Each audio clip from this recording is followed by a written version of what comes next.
Le dimanche est le jour où le laboureur contemple son œuvre et la juge, non point d'après le repos qu'elle lui promet, mais plutôt d'après le travail qu'elle lui promet. Je n'ai jamais connu de paysan qui travailla en vue d'une existence plus douce, avec loisir et plaisir. Il ne rêve jamais autre chose que de conquérir une terre qui soit à lui, s'il n'en a point, ou d'agrandir celle qu'il a. Ces acquisitions espérées lui plaisent par une immense suite de travaux pénibles, mais libres, c'est-à-dire selon le plan qu'il forme lui-même, et qui est sa chère pensée. Nous nous faisons une faible idée de la contemplation paysanne.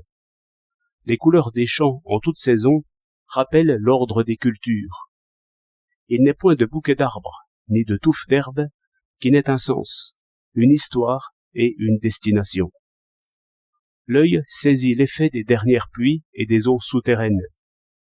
Les chemins montrent leurs ruses, leurs détours, leurs passages difficiles et leurs fondrières. Tout raconte les travaux passés.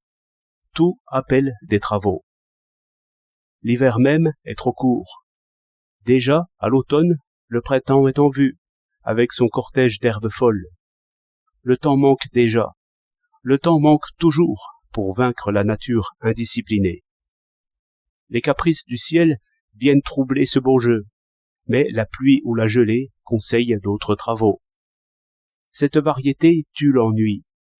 Voilà le plus beau des jeux. Celui qui travaille pour un maître pense surtout au produit et au profit. Les travaux n'ont plus alors en eux-mêmes leur prix et leur fin.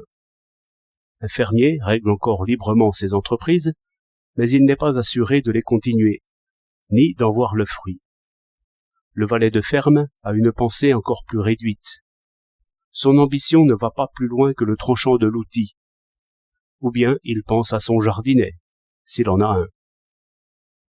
On confond trop souvent l'amour de la propriété avec ce sentiment du travailleur qui revendique une part des produits du travail. Ce qui est aimé d'abord, dans la propriété, c'est la liberté des travaux, plutôt que le libre usage des produits. Aussi, nul homme n'aime du même amour le travail sur son propre champ, même aride et ingrat, et le travail d'un valet de chambre, quand il serait bien plus doux et bien mieux payé.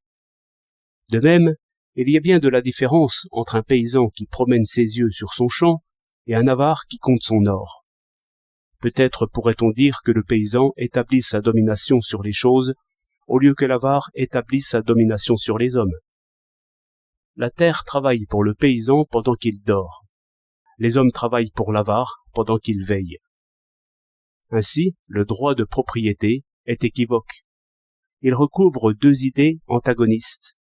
L'idée qu'un homme a droit sur son propre travail et sur les produits de son propre travail, et l'idée qu'un homme puisse avoir droit sur le travail d'autrui et sur le produit du travail d'autrui. La seconde idée est une suite de la première, et une négation de la première.